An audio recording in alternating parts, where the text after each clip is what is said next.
represent a most spectacular example of successful drainage. The arable fields are part of the Grianán Estate, Ireland's largest single lowland farm. At the beginning of the last century, the landscape was very different. Most of this area was underwater. Drainage began over 100 years ago, but it wasn't until the 1960s that Dutch expertise added the vital gloss to the drainage project. 3 years ago, a consortium bought the 3,000-acre estate. The new owners, reliably reported to be a group of mainly northern businessmen, didn't exactly advertise their identities. The reported buying price, more than £4 million. The consortium now plans to reclaim more lands. The target of its enterprise, 300 of the 900 or so acres submerged by Inch Lake. Bordering the Grianán Estate is Inch Island, an area of 7 square miles that's home for about 400 people. Strictly speaking, Inch isn't entitled to its island status, as it is connected to the mainland by a road. This is the source of opposition to the drainage plan.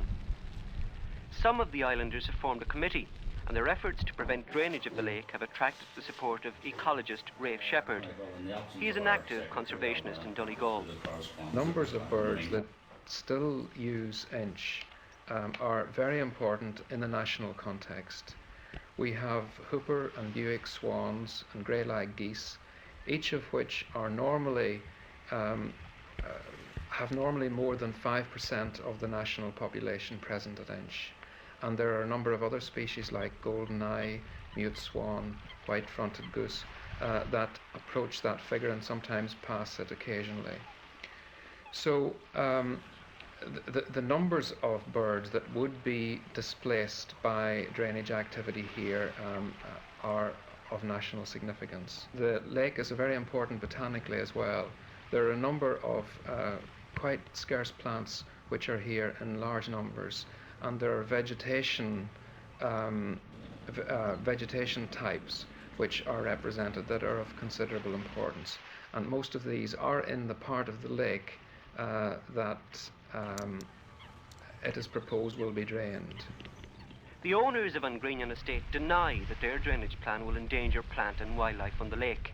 They insist it was their restriction of shooting in the area that prevented the extinction of many species. They also point out how they actually pay rates on the area they intend to reclaim.